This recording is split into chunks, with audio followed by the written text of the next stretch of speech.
홍춘욱 박사님, 프리즘 투자자문 대표님 모시고 이 격동하는 트럼프 트레이드 시대의 세계 경제 한번 짚어보겠습니다. 안녕하세요. 어서 오세요. 네, 안녕하세요. 아이고 무엇보다 지금 트럼프 들어오자마자 이 미국 주가가 막 엄청 요동을 쳐가지고 많은 분들이 지금 이거 어떻게 해야 되나? 지금이라도 들어가야 되나? 아니 지금 갖고 있는데 그걸 팔고 나와야 되는 건가? 엄청 고민이 많으세요. 어떻게 보셨어요? 뭐 미국만 혜택 보는 세상이 온 거죠. 아 그래요? 네, 그러니까 트럼프의 그 캐치프레이즈랄까 공약이 왜 우리가 남 좋은이라고 사냐? 우리 걸 챙기자라는 게 이 사람의 주장이잖아요. 그래서 마가라고 뭐 그렇게 부르지 않습니까? 그 정책에 이제 수혜가 예상되는 기업들은 일단 뭐 테슬라부터 몇 개 보이니까 거기에 대해서 투자를 하는 거고요. 또 미국장이 또 부러운 게 이렇게 시장이 엄청나게 랠리를 하고 있는데도 불구하고 그 레버리지 투자라는 이제 혹시 뭐 그림을 띄워주실 수 있으면 좋은데요. 일단 뭐 그냥 말로 설명을 좀 하자면 그 레버리지 투자를 엄청나게 사람들이 많이 씁니다. 예, 그림에 저 빨간 선이 미국 시가총액이고요. 그리고 파란 선이 뭐냐 하면 레버리지 투자. 우리로 이야기하면 이제 미수, 신용, 주식 담보대출 이런 겁니다. 빌려서 투자하는 거 쉽게 그래서 말해. 저걸 이제 마진 뎁이라고 하죠. 저는 이제 마진 뎁이라는 거를 이제 마진이 무슨 뜻이냐면 이제 어떤 레벨에 도달을 하는 순간 청산되는 그런 성격의 자금이기 때문에 이제 저거가 청산될 때 마진 콜 온다고 하죠. 들어보셨을 겁니다. 그 영화도 있죠. 그래서 2008년 글로벌 금융위기 아까 잠깐 이야기하셨는데 그때 금융시장이 대붕괴됐던 것도 레버리지 투자가 저 그림에 나와 있는 것처럼 2008년 당시에 주가가 오르는 것보다 저 빨간 선이 주가인데 저 주가보다 저 파란 선 마진 뎁 그러니까 담보대출로 주식 투자하신 분들이 너무나 규모가 컸던 거예요. 저 때는 엄청 컸네요. 예, 엄청 컸죠. 거의 2배 가까이 되는 것 예, 같은데. 이제 지수니까 뭐 좀 다르게 봐야 되지만 아무튼 저렇게 어마어마한 규모로 폭발하다가 이제 저게 청산이 당하기 시작하면서 이제 아까 이야기하신 것처럼 저 골드만삭스니 모건 스탠리니 뭐 메릴린치 같은 애들이 이제 야 증거금이 부족해 돈 내놔 없어 그러면 오늘 하한가로 매도 이건 시장가 매도를 해버리는 거예요. 그거 청산을 조금만 쉽게 풀어서 설명해 주실 수 있어요? 이게 뭐 예를 들어서 이제 우리가 1억을 제가 자본금이 있는데 이걸 담보로 해서 한 2억을 더 빌린 거죠. 그러면 이제 레버리지 3배 네네. 이렇게 되는 거죠. 그러면 3억이니까 네. 주가 10% 오르면 3천이 생기죠. 처음에 1억만 투자했는데 3천 예, 생긴 그렇죠. 거네요. 그러니까 뭐 수익률 30%. 네. 왜냐하면 원금 대비 30%. 그러니까 이렇게 어마어마하게 좋은데 문제는 이제 2008년 글로벌 금융위기처럼 내가 이제 3억까지 키워놨는데 여기서 30% 조정을 받으면 그럼 9천이 날아가잖아요. 그렇죠. 그러면 이제 원금까지 1,000만 원밖에 안 남았죠. 네. 이제 이렇게 레벨이 되면 골드만삭스나 메럴린치나 모건스탠리나 뭐 크레딧 스위스 같은 데서 이제 전화가 오는 거죠. 이걸 이제 저희들은 마진콜이라고 합니다. 나 투자자한테 이제 투자은행에서 전화가 오는군요. 내일 저기 증거금 추가로 돈을 넣으세요. 1,000만 원밖에 안 남았으니까. 그렇죠. 더 떨어지면 이게 그렇죠. 이제 디폴트가 우리가 나니까. 자기들이 손해를 보니까 그 1,000만 원 정도까지 오면 우리는 하기로 당신하고 못 받겠지만 폰트 1로 다 적어놨다. 그 설명서에 적어놨다. 예, 그 계약서에 다 있죠. 그래서 못 넣어? 오케이. 내일 뭐 봅시다. 그렇게 되는 거죠. 그런데 내일까지 주가 폭락하면 이제 이 사람이 미상환이도 되는 거죠. 그러면 이제 이 사람한테 담보나 또는 각종 이제 부채를 가진 사람이 되니까 이 사람 뭐 월급을 차압한다든가 이런 거 다 이제 사인을 받는 거죠. 또는 당신의 집을 경매로 넘기겠다 이렇게 되겠죠. 근데 이거가 이제 연쇄적으로 들어오게 되는 거기 때문에 저 마진 뎁이라는 게 이제 주가가 오르는 속도보다 더 빨리 오를 때는 버블이다 이렇게 우리가 많이 보는데 다시 그림 좀 보여주시면 감사하겠는데 저 그림 보시면 최근에 미국 주가가 오르는 거에 비해서 이제 저기 파란 선으로 되어 있는 게 미국의 마진 뎁 이제 주식 담보대출 또는 뭐 신용 미수 거래인데 저기 최근에 주춤하고 있죠. 별로 안 오르고 있습니다. 그러네요. 주가 네, 오르는 왜 그러냐면 거에 비해서는. 지난 8월 달 미 증시 흔들릴 때 다들 또 개미들이 다 많이 청산을 한 거죠. 와 이제 끝났다 그러고. 예, 그랬는데 이제 미 연준이 금리도 인하해주고 뭐 이러면서 살렸잖아요. 네네. 이제 그 과정에서 이제 미국은 어떻게 보면 좀 매를 맞고 레버리지 투자하신 분들이 좀 공격적으로 베팅을 인제하겠죠. 네네. 11월 지난 다음 저 통계가 나오겠죠. 월간 데이터니까. 그러겠지만 일단은 저게 굉장히 심각한 버블이다라고 말하기는 좀 어렵다라는 거죠. 그러니 아. 대통령이 바뀌어서 주가 부양하겠다고 막 그러고 경기를 개선시키겠다 그러니까 그 기대감이 있지. 여기에다가 중앙은행은 또 금리 인하해 주지. 여기에 뭐 피해주는 모르겠는데 수혜주들은 확실히 보이니까 거기 베팅은 하고 이러면서 이제 시장이 완전히 뜨겁게 달아오르고 있는 중이라고 볼 수 있습니다. 아, 뜨겁게 달아올라서 주가가 오르고 있지만 옛날하고 비교하면 빌려서 무리하게 투자한 사람들은 상대적으로 예, 그러니까 많이 늘진 않았다. 덜 위험해 보이는 아. 제가 봤을 때 2021년보다는 지금은 조금 덜 위험합니다. 아. 다음 그림 하나 더 보여주시면 감사하겠는데요. 예, 제가 오늘 열심히 준비해 왔습니다. 예, 야, 이제 이게 뭐냐면 이렇게. PR이에요. 주가 수익 비율입니다. 아, 네네네. 어떤 회사가 이제 10,000원짜리 회사가 있는데 이 회사가 한 해 벌어들이는 순이익이 주당 한 500원이다. 그럼 20배. 그렇죠. 이익의 20배에서 거래되는 기업인 네, 거죠. 네, 그러니까 요 이익을 그대로 유지하면 20년 걸리면 원금에 도달, 순이익으로 원금에 도달하는 거고 이제 보통 20배라는 것은 이 회사가 그냥 정체돼 있으면 그 가격이 나올 리가 없죠. 20배를 줄 리가 없죠. 그러니까 대부분은 이익 성장률이 좀 빠르니까 이제 복리 성장을 하는 기업이니까 미래 이익 성장을 생각하면 이거 싸다. 이러고 이제 20배 투자를 하는데 이제 그렇기 때문에 정보통신 기업 저기 그림에서 예, 바로 이제 파란 선이 정보통신 기업들입니다. 네네네. 저 파란 선이 정보통신 기업이고 빨간 선이 이제 전체 평균입니다. 자, 그래서 전체 평균도 상당히 비싸지만 파란 선이 어떻게 움직이느냐가 굉장히 중요하죠. 왜냐하면 네. 뭐 그 매그니피센트 세븐, 네, 다 IT. IT 7개 기업들. 이제 요 기업들이 주도하고 있는 섹터가 되게 중요한데 보니까 2000년보다는 훨씬 싸죠. 그러네요. 이 닷컴 버블 때잖아요. 예, 2000년대에서. 닷컴 버블에 비해서는 굉장히 싸죠. 아. 그래서 이제 요거 때문에 사람들이 비싼 건 맞다. 맞죠? 30배인데 PER이 30배면 우리나라가 10배인데. 우리 뭐, 예. 30년 이익 내야. 예, 이제. 이미 30년 이익 내야 되는데 이제 사람들은 30년 이익을 기다리는 게 아니라 이제 저걸 매년 2배씩 이익이 늘어날 거니까 5년, 6년이면 끝나요. 네, 복리니까. 네. 이렇게 생각을 하니까 싸다라고 생각하고 들어가는 거죠. 아. 근데 이제 제가 뭐 그 주장에 대해서 뭐라고 이야기하고 싶은 생각은 없고요. 그걸 누가 합니까? 기대지. 아니 지금과 같은 속도로 5년간 성장한다. 야, 그러면 사야죠. 네. 그러나 지금이 버블일 수도 있고 오버할 수도 있지만 일단 그 징후가 아직은 뭐 모르니까 우리는 그냥 요 차트를 보고 우리가 이야기해 줄 수 있는 건 비싸긴 한데 2000년 정보통신 거품에 비하면 해자롭다. 그러네요. 그때에 비하면 어떻게 보면 안전한 상황이다. 예, 그래서 상대적으로. 사람들이 뭐 2000년처럼 버블이 붕괴된다 이렇게 이야기하시는 분들을 뵈면 그때 PR이 몇 배였는지 혹시 아시나요? 이렇게.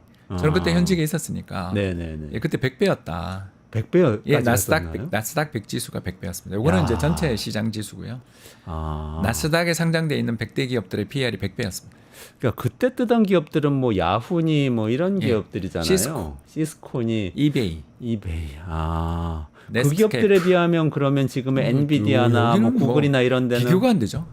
훨씬 이익을 이게 많이 훨씬 이익을 많이. 그러니까 그때 이야기했던 뉴 이코노미가 20년 지나 현실이 된 거죠. 아. 그때는 기대뿐이었고 네. 또 그 시장을 우리가 장악하기 위해서는 지금 죽자고 투자를 해야 되기 때문에 이익 따위는 중요하지 않아 이렇게 이야기하는 스토리텔링이었고 지금은 이익도 많이 나는 애들이 AI 혁명도 주도한다. 아. 왜냐하면 그 GPU 이런 가격이 그 엔비디아 GPU 이런 거 가격이 너무 비싸니까 네. 그 비싼 가격을 들여서 뭐 몇백 개 가지고는 게임을 해볼 수가 없으니까 네. 다들 몇 천에서 몇만 개 테슬라가 몇만 개 사잖아요. 네네네. 네, 그런 식으로 사들이는 그 수요를 지탱할 수 있는 돈이 예전에는 2000년에는 주식시장에서 자금 조달을 했고 지금은 자기 이익으로 부담을 하니 이게 이제 사람들이 이번은 2021년 주가가 크게 한번 조정받을 때는 끝났다 그랬는데 다시 이렇게 사상 최고치를 치는 걸 보면 일단 펀더멘탈은 뒷받침되는 주가인데 이제 요새 오르는 기세를 보면 아이고 이것도 또 이제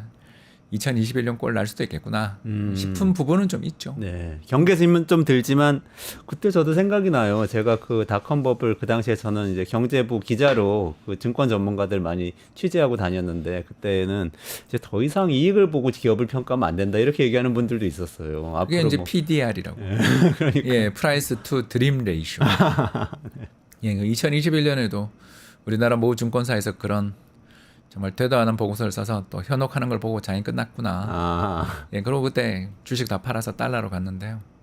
이제 그런 징후가 또 나오면 또 방송에서 말씀드리겠습니다. 지금은 그런 상황은 아니고 어떻게 보면 당시에는 드림만 갖고 얘기했다면 지금은 그래도 테슬라는 차 팔아서 차 판 돈으로 AI 투자하는 예, 거고. 뭐 이렇단 흑자가 나니까 말씀이죠. 일단 그러네요. 그 회사는 계속 적자 나다가 이제 한 2년째 흑자 나는 회사니까 네. 그리고 흑자 규모가 계속 커지고 있으니까 아, 사실 이 회사가 버블이다라고 이야기를 하려면 2021년에 버블이다 그랬어야 되는 거고 지금은 뭐 비싸다지 버블이에요 이거는 호구예요라고 말하기는 어려운 가격인 거죠. 그러네요. 애플도 그렇고 뭐 메타나 구글 같은 기업으로 가도 어쨌든 이익을 내고 있으면서 메타나 하는 구글의 거죠. 이익을 보고 있으면 네.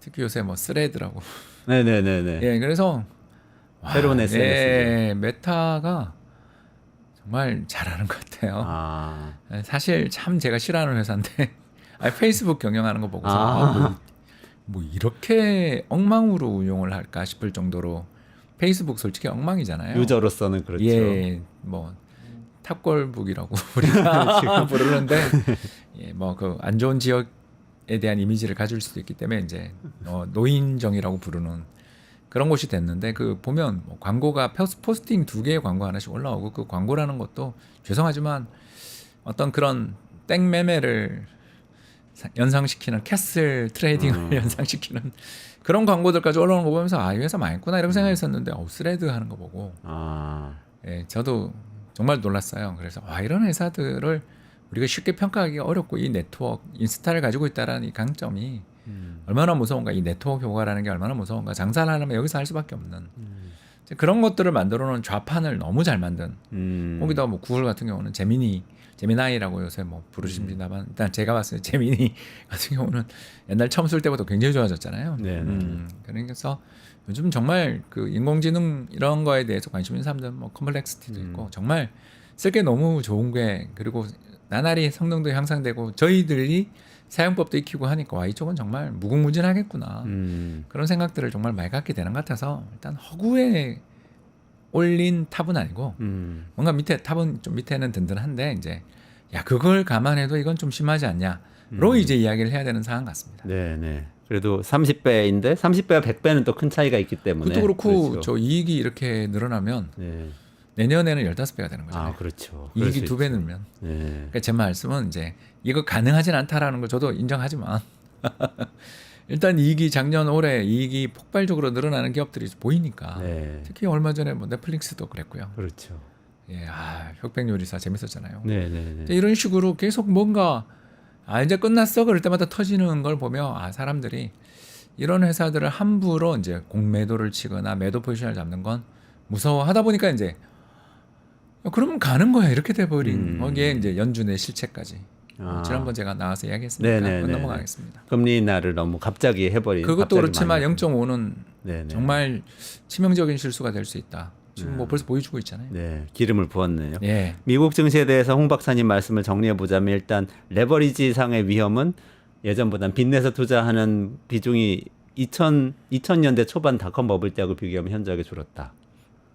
그런 말씀 한 가지 하고 그리고 미국의 지금 매그니피센트 7을 중심으로 한 이 IT 기업들의 이익이 그래도 가격을 어느 정도는 떠받치고 있다. 2000년하고 비교하면 두 가지 점에서 위험은 상당히 적다. 이렇게 해석해도 되겠습니다. 예, 옛날에 비해서는 뭐 덜 무서운. 그러니까 이제 사람들이 여기에 또 금리도 인하해 주니까 갑자기 이제 약간 이런 기분 있잖아요. 다이어트 열심히 하시다가 갑자기 오늘은 치팅데이다 그러면서 허리띠를 딱 푸는 그 기분이 좀 드는. 얼마 전까지 되게 긴축에 대해서 무서워하고 불황에 대해 굉장히 무서워하는 분위기였는데 도대체 3달도 안 지났 8월 초를 생각하면 네네. 3달도 안 지났는데 이렇게 돼버리는 거 보면 이게 이제 좀 과열로 가고 있는 거죠.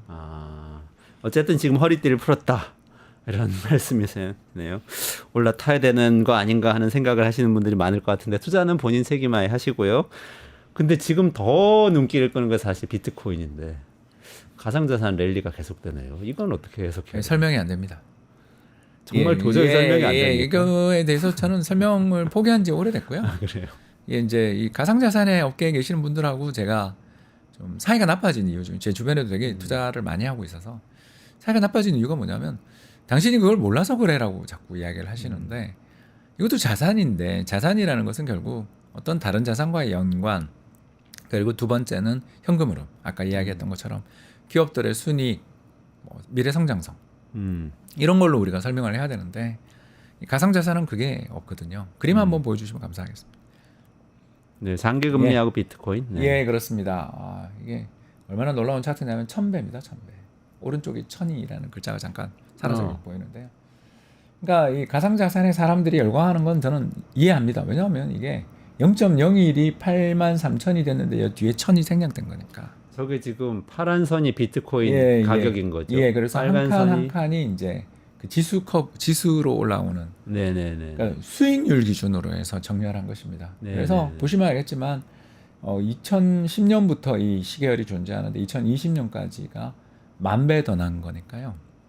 사람들이 열광하는 건 저는 이해합니다. 10,000배. 아니, 거기가 10,000배고 거기서부터 다시 100배가 또 나왔으니까요. 지금 저게 지수적으로 그래프를 예, 그리신 그렇습니다. 거죠. 어려우실 텐데 어쨌든 기하급수적으로 이렇게 쫙 올라가는 그래프를 그러니까 이렇게 제일 낮춰놓은 좋았던 거예요. 시기는 2014년까지고요. 그거는 뭐 끝났고 그 다음부터도 굉장히 가파르게 올라오고 있습니다. 네. 자, 그런데 이제 빨간 선이 뭐냐면 미국 국채 금리인데 금리 올라올 때마다 이 가상자산의 가격에 상승 탄력이 둔화되거나 조정이 나타납니다. 왜 그러냐? 이 자산은 일단 현금 흐름이 없으니까, 그렇죠? 현금 흐름이 없잖아요. 네네네. 자, 그러면 이제 이 갖고 있다고 돈이 나오는 게 없다는 거죠. 그렇죠. 뭐 스테이블 코인이라고 어떤 분이 이야기하신 분 계시지만 루나 한 번만 보고 오라고 제가 이야기하고 싶고요. 자, 아무튼 이제 그런 식의 어떤 신용 경제, 신용 창출을 만들어내기 위해서는 앞으로 갈 길이 저는 100년은 남았다라고 보는 쪽이니까. 왜냐하면 화폐라는 게 그렇거든요. 네. 우리가 개오지 조개부터 시작해서 금으로 갔다가 지금 종이 화폐로 오는 과정에서 겪었던 인간의 신뢰 상실과 신뢰의 다시 회복 과정을, 그래서 제가 돈의 역사를 쓴 거고요. 네. 네, 그런 책을 쓰면서 화폐라는 게 굉장히 취약하면서도 이게 단단한 어떤 심리적인 종교의 영역이라는 걸 알고 있기 때문에 저는 뭐 이 비트코인이 0이다, 가치는 0이다 이렇게 이야기하는 분들도 믿지 않는 게, 그럼 개오지 조개는 뭐가 가치가 있어서 그렇게 우리가 다 우리 중국 북방 쪽에 무덤을 파면 네. 개오지 조개밖에 안 나와요. 그때 화폐로 사용을 하고 그럼요. 있었던 건가요? 네. 예, 그러니까 이제 개오지 조개라고 검색해 보시면 재밌는 조개가 있습니다. 굉장히 단단하고 예쁜. 그게 어디서 나냐면 인도양에서 납니다. 네. 인도양에서 나는 조개가 중국 무덤에서 나와요. 이해되시나요?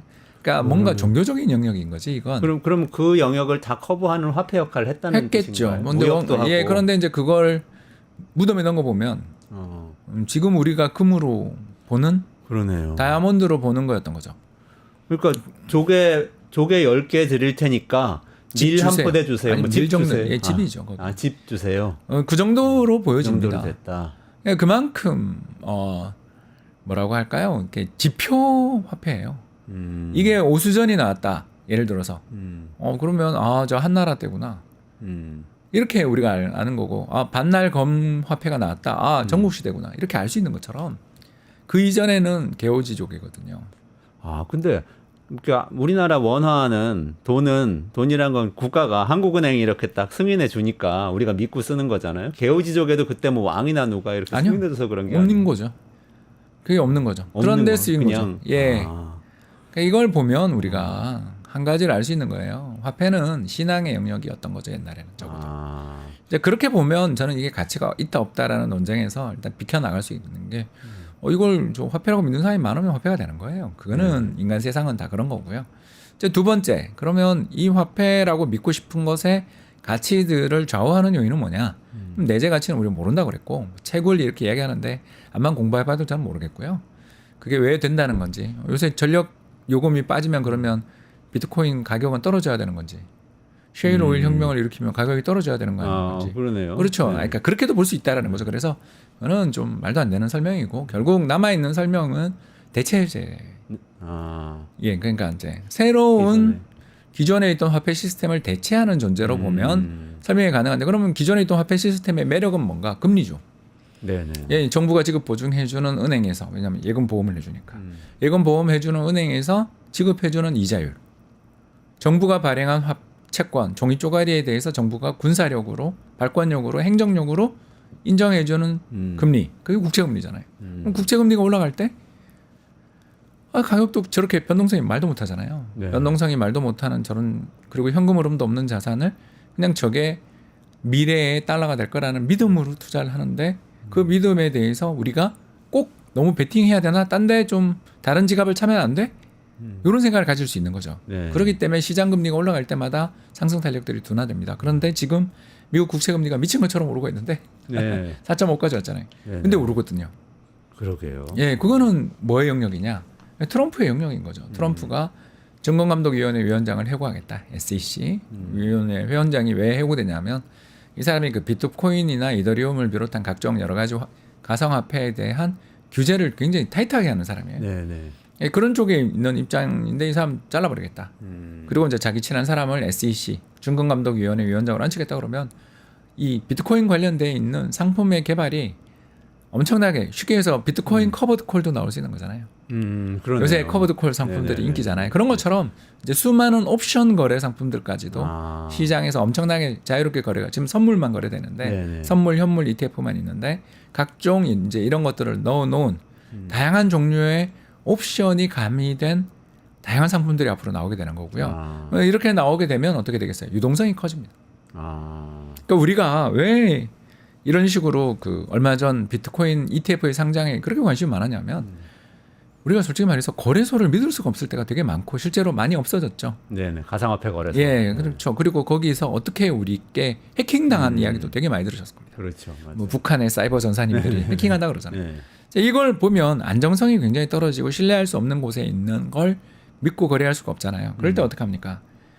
투명한 거래와 청산이 이루어질 수 있는 가능성들이 높아지면 사람들이 그때부터 투자를 시작하는 경우가 굉장히 많습니다. 그게 바로 ETF 상장이었던 거잖아요. 그래서 이런 것들, 이 경쟁 ETF들, 다양한 ETF들이 상장에 나오는 순간 저 같은 사람도 지금 저는 뭐 선물 ETF만 조금 하고 있는데 저 같은 사람 입장에서 선물 ETF는 하기 싫은 게 이게 아까도 이야기했지만 이자를 안 주기 때문에 비용이 굉장히 큰 ETF거든요. 네네. 그러니까 선물을 만드는 과정에 비용이 상당히 커요. 그 비용을 세이브하면서 절감하면서 투자할 수 있는 길들이 엄청나게 생긴다라면 시장이 커지죠. 그거에 대한 기대라고는 볼 수 있는데 아까도 잠깐 말씀드린 것처럼 이제 조금 이따 이야기하겠지만 트럼프 취임하고 시장 금리 오르는 게 왜 비트코인에게 우호적인 환경이라고 이야기하는가 설명할 수 없어요. 그러니 예, 제가 아까 이야기한 것처럼 이 업계에 계신 분들하고 이제 대화를 제가 포기한 이유가 이런 이야기를 하면 당시 이걸 몰라서 그래라고 이야기하지. 왜 그런지에 대해서 구체적으로 들어가면 디테일한 아까 이야기했던 뭐 채굴 관련된 전력요금 이야기나 이런 것들이 잘 대화가 안 되니까 이거는 그냥 그거의 관계구나. 신앙의 영역이구나. 이렇게 생각하면서 해석을 전망을 포기하고 해설에 주목하고 있습니다. 그게 언젠가는 이 트럼프의 권력을 타고 비트코인이 지금의 법정화폐를 대체하는 지위로 올라가서 미국의 달러화처럼 기축통화가 되는 그런 상상을 하는 거 아닌가요? 투자자. 예, 그거는 자살행위죠. 그건 안 된다고 보시는 거예요? 아니요, 그게 그런 대통령이 있다면 쿠데타로 실각하겠죠. 처형당할 것이다. 기존에. 왜? 왜냐하면 이 종이화폐 시스템에 기반한 실물 세계의 기득권들이 네. 그 이 신용화폐 시스템에 있는 은행들이 새로운 화폐가 나오고 저건 통제 불가능하고 익명화가 되는 비트코인의 최대 문제가 뭡니까? 범죄에 사용되는 거잖아요. 익명화, 랜섬웨어 걸려보면 압니다. 그때 처음으로 비트코인을 사게 되잖아요. 왜 이런 식의 화폐들이 그동안 잘 안 나오고 국가와 갈등을 빚었는가를 생각하시면 돼요. 지금 트럼프는 마약과의 전쟁을 그렇게 이야기하고 심지어 지난 정부 때는 멕시코 카르텔이 위치한 거점 지역을 향해서 핵 버튼 누르려고 그랬잖아요. 네네네. 에스턴 전 국방부 장관하고 네. 그런 일이 있었던 거에 대해서 회고록 나온 거 보셨죠? 그러니까 이럴 정도로 마약을 혐오하고 이 사람은 이야기하잖아요. 술, 담배, 마약 안 한다고. 그런 사람이 마약 집단의 가장 중요한 자금원이자 유동성을 제공해주는 그런 화폐에 대해서 찬성한다. 그러니까 트럼프라는 사람을 이해하려고 들면 안 된다라는 걸 잘 보여주는 사례죠. 이런 건 그 전형적인 그냥 파퓰리스트예요. 그러면 인기를 비트코인을 끌기 위해서는 뭐든 할 수 있는. 인기 끌려고 활용은 했지만 실제 이거를 화폐 지위로 올려놓기 위한 노력은 할 수는 없다. 자살할 수도 있죠. 제가 왜 그걸 제가 어떻게 합니까? 어렵습니다. 아니 2021년 초에 자기가 낙선한 것은 음모 때문이고 네. 내가 정통 대통령이다 그러면서 반란을 촉구했던 사람이잖아요. 네. 이 사람한테 뭘 바라는지 왜 우리가 환율이 이렇게 급등하는가 이유를 아주 간단하게 지금 설명드리고 있잖아요. 그렇죠. 국가 권력을 잡고 있는 사람의 입장에서 대체 화폐가 나온다라는 건 자신들의 독점적 화폐 유통권에 대한 도전이기 때문에 이에 대해서 적대적 입장을 가질 수도 있는 건데 그에 대해서 이 사람은 기존에 그랬어요. 또 비트코인에 대해서 사기라고 그랬어요. 맞아요. 그러다가 그랬었죠. 갑자기 대선 앞두고서는 미국을 암호화폐 시장에 뭐 본거지를 만들겠다. 이런 식으로 나오는 거죠. 이 사람이 말하는 공약들이 엄청나게 많고 이 공약을 실행하기 위해서는 엄청나게 이해상충에 걸리는 문제들이 세상에 천지인데 그 천지를 다 해결하겠다. 그걸 우리는 파퓰리스트라고 부르는 거죠. 상충하기 때문에 아마 해결이 쉽지 않을 것 같다 이런 전망을 좀 해볼 수가 있겠네요. 그건 모르죠. 그 사람 마음이죠. 네, 아니, 자살할지. 저 사람이 제정신이라고 생각을 하고서 이야기를 하면 설명 안 되는 게 너무 많다. 혹시 우리가 트럼프 임기 중에 미국에서 쿠데타가 나는 아니 꼴을 뭐 볼 수도 있는 이번에 겁니까? 그 국방장관 임명하고 하는 거 보면서 충격이었어요. 군대에 대한 통제를 함에 있어서 좀 이런 종류의 사람들을 국방장관을 앉히면 현직 군인들, 사성장군, 삼성장군들 그리고 수많은 전쟁에서 커리어를 쌓았던 미국은 수많은 전쟁을 한 나라잖아요. 네. 암만 문민 통제에 대한 전통이 살아있는 나라지만 굉장히 저는 기분 나쁠 것 같아요. 영광급 출신의 폭스뉴스 앵커를 국방장관으로 앉혔죠. 뭐 그리고 그 사람은 또 워크 이제 흔히들 이야기하는 이제 PC 한 사람들은 다 나가라. 네. 근데 그게 무슨 죄인가요? 아니 그게 무슨 죄인가요? 살인을 저질렀나요? 범죄를 저질렀나요? 그냥 양성평등 해야 되고 또 남자와 여자 사이에는 다양한 종류의 어떤 성향이 세상에 존재할 수도 있다라는 거에 대해서 인정해 주는 것이 범죄 행위냐? 저도 너무 심하게 나간 면이 있다. 군대라는 집단은 그래서는 안 된다고 하는 면에서는 어느 정도 동의를 합니다만 그게 범죄인가? 그런 사람은 다 내보내야 되나? 와 하나회인가? 이게 좀 너무하잖아요. 그렇죠. 이게 엄청 센 얘기를 했죠. 이게 전형적으로 이제 죄송합니다. 또라이들 집단인 거고요. 이제 이 또라이 집단들이 했던 과거에 아주 큰 실책들 중에 하나가 바로 케네디 정부의 피그만 침공 같은 일들이 군사적 모험주의가 벌어지거든요. 그래서 이제 시장이 이렇게 무서워하는 거죠. 이렇게 생각할 수 있다는 거죠. 중국이 대만을 침공하도록 유도했다가 우리가 중국을 이번에 몰락시키자. 라는 시나리오를 쓰는 사람이 없다고 자신할 수 있으세요? 아니, 시나리오에 있겠지만 그래도 그걸 실행하는 건 또 다른 문제인 것 같긴 한데. 그러니까 피그만 침공도 비슷한 거잖아요. 그러네요. 그리고 그 뒤에 있었던 쿠바 미사일 위기 이런 것들이 다 피그만 침공 실패한 다음에 줄줄이 거 다 잡혀가고 그 꼴 보고 이거 미국 별거 아니네 그러면서 또 카스트로 입장에서는 미국의 침공이 이렇게 눈앞에 와 있다라면 우리가 해구산이 필요해 하고 호르시초프에게 전화한 거잖아요. 그러니까 그 케네디 같은 사람조차 초보일 때 그런 실수들을 했었잖아요. 그리고 그 뒤에 의사결정의 문제들 이런 거에 대해서 굉장히 유명한 책들이 많이 나왔잖아요. 네. 우리가 그 과정을 나중에 이제 알게 됐잖아요. 우리는 백면 서생들이 현실에 대해서 잘 모르는 백면 서생들이 이념만 가득 찬 그런 사람들이 할 수 있다라는 생각에서 성공만 보고 계획을 짰지 만에 하나 실패할 수 있는 대안의 대비에 대해서는 이야기하지 않고 짰다라는. 그래서 그걸 뭐라고 하죠? 만장일치 조직의 실패 사례로 케네디 행정부를 굉장히 많이 듭니다. 근데 지금 안에서 브레이크를 걸 사람이 있는가? 그러니 환율이 오르는 거죠. 그리고 트럼프 정부가 만약에 그렇게 어쨌든 뭐 실행까지 가면 더 그렇겠지만 실행하지 않더라도 이런저런 시나리오가 이제 인선 뒤에는 흘러나올 텐데 앞으로 어떻게 하겠다는 그게 우리 증시에는 어떤 영향을 끼칠 거라고 보세요? 지금도 엄청 떨어져 있는데 더 어렵습니까? 저 사람이 앉히고 있는 사람들이 정말 원래 자기 성향대로 하면 진짜 어떤 일이 벌어질지가 예상이 안 되니까. 어떻게 될 것 같으세요? 일단 우리가 그냥 만에 하나 잠깐 그 다음 표 한번 좀 띄워주시면 감사해요. 제가 오늘 이야기를 다 못하고 갈 것 같아요. 트레이드 샥인가요? 아니요, 뭐죠? 대만 달러 전쟁. 가치 여기 나왔네요. 네네네. 대만 전쟁. 대만 전쟁. 이거 한번 이야기를 하자면 얼마 전 이제 10월 17일 월스트리트 저널과의 인터뷰에서 트럼프 정부에 대해서 이제 묻습니다. 중국이 대만을 침공하면 당신은 어떡할까요? 그랬더니 뭐라고 이야기하냐면 내가 미친 자라는 걸 알고 있기 때문에 시진핑은 내가 미친 자라는 것을 알고 있기 때문에 그런 짓을 하지 않을 거다. 그리고 또 만에 하나 한다면 내가 중국의 관세 200%를 부과해서 혼을 내주겠다. 이렇게 이야기했어요. 그래서 다시 질문을 해요. 그럼 군사적 행동은 당신은 안 하겠다는 뜻입니까? 제가 혼을 내주겠습니다. 이렇게 얘기해요, 자꾸. 이게 뭘 의미합니까? 예, 나는 이제 전쟁터에 우리 군인을 보내고 싶지 않아. 딱 이거예요. 그러네요. 그렇죠, 고립주의. 네. 고립주의죠. 그러니까 미국 사람들 입장에서 굉장히 좋은 이야기죠. 아니 우리가 에너지 작업자족도 되고 우리나라 내에서 수많은 물건들이 다 자력갱생이 다 네. 가능한 나라인데 국제무역 꼭 해야 돼? 이런 생각을 하고 있는 사람들이 굉장히 많단 말이에요. 비교위 이런 걸 모르는 사람들이 굉장히 많단 말이에요. 그러니 이 사람들 입장에서는 트럼프가 너무 마음에 들고 이 트럼프가 하는 행동들대로라면 중국이 대만 먹는 거 뭐 저기 그 다음에 혼내주면 되지. 관세로 혼내준 거예요. 아니 뭐 그럴 수도 문화적으로가 있고 아니고. 또 우크라이나 침공을 유도해서 음모론자들이 네네. 미국이 우크라이나 침공을 유도해서 푸틴을 지금 혼내주고 있다 이렇게 얘기하는 사람 되게 많잖아요. 그럼 우리 주변에도 되게 많지 않습니까? 근데 그런 상황이면 이게 환율이나 우리 주가, 우리 환율, 우리 주가는 어떻게? 2,000원 가겠죠. 환율이 계속 오를 수도 있다. 아니 그러니까 그건 모르는 거죠. 이런 위험이 불거지면 오를 수도 있다. 그러니까 만약 해리스가 이겼으면 1% 미만이었겠죠. 이 리스크는. 그러면 환율에 미치는 영향이 10원이다 예를 들어서. 네. 1%면. 근데 트럼프는 어떻게 보세요? 자, 4년 내 중국과 전 죄송합니다. 대만과 중국 간에 미사일 한 번 왔다 갔다 할 가능성 몇 프로 보십니까?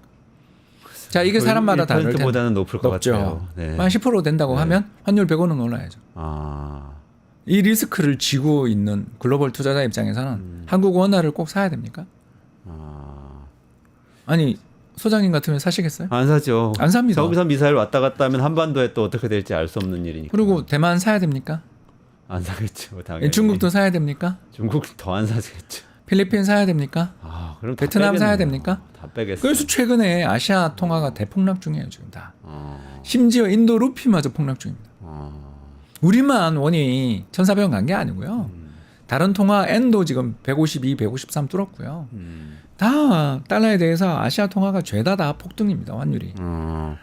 왜 이런 일이 벌어졌나? 이제 답이 나왔잖아요. 저 사람이 뭔 짓을 할지 모르는. 그리고 대화의 기법이 예 아니오로 절대 대답을 안 하는. 불확실성 때문이다 이런 말씀인데 근데 그 지점에서 제가 좀 의문이 하나 있습니다. 홍 박사님 이거 오셨으니까 대답해 주시면 좋겠는데. 아니 저 보내주셔야죠. 아니 조금만 더 해주세요. 이 트럼프는 우리나라에서 돈 뺏어가는 나라 나쁜 나라 이렇게 얘기하잖아요. 그러니까 무역 흑자국들, 미국에 대한 무역 흑자국들을 이제 어떻게든 흑자를 없애겠다 이렇게 얘기를 하고 있는데 우리나라가 그 나라 중에 하나지 않습니까? 10대 무역 흑자국 중에 하나인데. 네, 8번째입니다. 8번째. 그러면은 사실 달러화를 평가절하해야지 이게 무역 수지가 개선이 되잖아요. 그래서 제가 아까 얘기했잖아요. 이 사람 말에는 일관성이라는 게 없다고요. 그러니까 환율이 떨어져야 될 것 같은데. 그렇죠. 미국 입장에서는 우리나라를 강달러로 가고. 그렇죠. 그래야 될 것 같은데. 근데 왜 그런 말을 하냐고요. 그게 그러니까 그러니까 어디로 가겠다는 건지 모르겠어요. 그렇죠. 저는. 바로 지금 소장님하고 제가 같은 의견이에요. 이 사람이 무역자를 줄이고 반세계화를 하려면 달러 강세를 해야 되거든요. 그렇죠. 아니 달러 약세를 해야 되거든요. 죄송합니다. 달러 약세를 해야 자기가 달러 무역자. 약세를 예. 해야죠. 그런데 말은 전부 달러 강세 말이에요. 말은 달러 강세를 말하고. 관세 부과니 뭐 환율 조작국 지정은 달러 약세 정책이죠. 네네. 그러니까 일관성이 하나도 없다는 거예요. 네. 지금은 시장은 말을 따라서 가고 있는 거긴 하네요. 그러면. 왜냐하면 아직 행동은 없으니까. 네. 근데 그런 행동을 할 가능성은 없다고 말을 못하는 거죠. 왜냐하면 이 사람 마음이니까. 우리 하노이 회담 다시 이야기할까요? 하노이 회담에서 어떤 일을 했는지 우리 회고록에서 다 봤잖아요. 폼페이오 회고록이나 볼턴의 이야기를 다 들었잖아요. 네. 아예 그럴 거면 가지 마라 그랬는데도 가가지고 그 사단을 냈잖아요. 그건 다 나오지 않습니까? 왜 거기서 만나는 것 자체가 그거는 안 좋은 일이다. 그렇게 만나지 마라 그랬는데도 갔잖아요. 가서 또 딴 데 시간이 다 팔려 있다가 마치 다 오케이 하다가 갑자기 엎었잖아요. 왜 그런 리스크한 행동을 하면 그 뒤에 북한과 지정학적 갈등 특히 미사일을 얼마나 쐈는지 우리 기억 안 나세요? 2018, 19년은 미사일로 점철된 2년이었잖아요. 그렇죠. 엄청나게 쐈죠. 그러니까 이거가 그냥 기대를 서로 주지 말고 안 만나면 될 걸. 만나서 뭐 평화회담이든 뭐든 할 것처럼 해놓고 평화협정이라도 맺을 것처럼 해놓고 발로 찼잖아요. 더 악화시켰다. 더 악화시켰죠. 그러니까 이 짓을 우리는 4년 내내 봐야 되는 거잖아요. 그리고 더 상태가 안 좋아져서 왔잖아요. 지금 말하는 거 보십시오. 아니 근데 그러면 만약에 이렇게 시나리오별로 한번 생각을 해보면 지금처럼 그 리스크, 트럼프의 발언과 성격의 리스크 때문에 환율이 계속 더 오른다고 하면 우리 경제, 우리 증시는 좋은 겁니까, 나쁜 겁니까? 아니 당장은 나쁘죠. 당장은 나쁘죠. 왜냐하면 외국인이 팔아 나가면서 오르니까. 아, 근데 장기적으로는 좋죠. 우리 입장에서 나쁠 게 뭐가 있습니까? 어떻게? 왜 일단 첫 번째 디플레 리스크가 굉장히 크잖아요. 우리가 네. 소비자 물가 상승률 1.3이에요. 아, 근데 환율이라도 상승 안 했으면 네. 사실 저는 마이너스 물가라고 생각하거든요. 지금 아, 환율이 1,200원 돼 있다고 생각해 보십시오. 아, 그렇죠. 두 번째. 거의, 네. 아니 그게 없는 우리 그러네. 강제로 우리가 아베노믹스 아니면 뭐 윤노믹스 하고 있는 거죠. 아, 그러네요. 두 번째. 이렇게 환율이 상승하는 과정에서 우리나라 수출은 나빠요? 수출 기업들은 좋겠죠. 좋죠. 네. 예, 수출 기업, 내수 기업 다 망하는 것보다 내수는 부동산 PF 때문에 이러는 거지만 수출 기업이라도 잘 되는 게 낫지 않나요? 경제를 보면. 환율 상승이 장기적으로는 더 낫다. 그렇죠. 근데 미국 우선주의를 얘기하면서 거꾸로 이제 가면 어떻게 됩니까? 환율이 낮아지고. 그럼 이 상황으로 그때 생각해야죠. 저 사람이 언제 그걸 끄집어낼지는 우리가 모르죠. 지금 저 사람은 자기 딱 1월 20일이죠. 네, 취임하는 취임. 날 종전시키겠다 그러잖아요. 네. 우크라이나 러시아 종전시키겠다는데 그 종전이 회담이 2차전을 부를 수 있는 거 아니에요. 지금 우리 하노이 회담을 생각하면 억지로 현재 국경선에서 중립하고 비무장지대 지켜질까요? 우크라이나 사람들이 참을까요?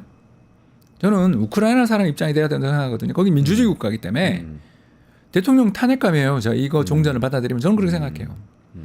그리고 만약 이분이 받아들였다, 제렌스키가 받아들였다 하면 다음 선거 이길까요? 그리고 그 다음에 러시아와의 전쟁을 부르짖는 사람이 대통령이 되면 우리가 학살당했던 그 지역 있잖아요.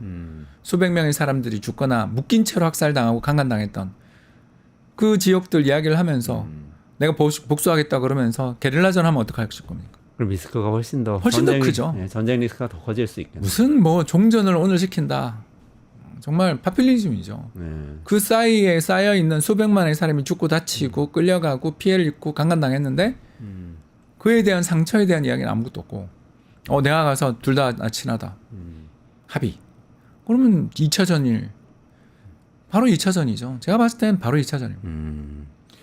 그러니까 지금 말씀을 정리를 해보자면 지금처럼 트럼프 트레이드의 결과로 뭐 미국은 계속 증시가 위험은 전보다 훨씬 좀 낮아진 것 같고 전에 거품에 비해서는 지금 거품 뭐 될 바가 아니고 거기에다가 환율이 올라가도 우리나라는 장기적으로는 좀 어렵지만 장기적으로는 수출 기업들의 경쟁력이 향상될 수도 있겠다. 이렇게 지금 말씀을 주셨는데 그럼에도 불구하고 그걸 모두 압도하는 트럼프 대통령의 불확실성이 사실은 우리 경제를 덮치고 있다. 이렇게 좀 요약을 해도 되겠습니까? 네, 그래서 뭐 시장에 대한 전망이라는 게 제가 그냥 빠질 땐 빠지면 조금씩 담읍시다. 언제가 바닥인지 모르지만 내년 내후년에는 되게 좋아지니까 뭐 이렇게밖에 말 못하는 거죠.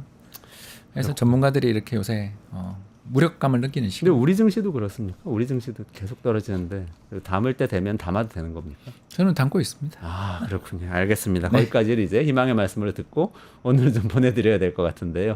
홍춘욱 박사님 좋은 말씀 너무 감사합니다. 수고하셨습니다. 감사합니다.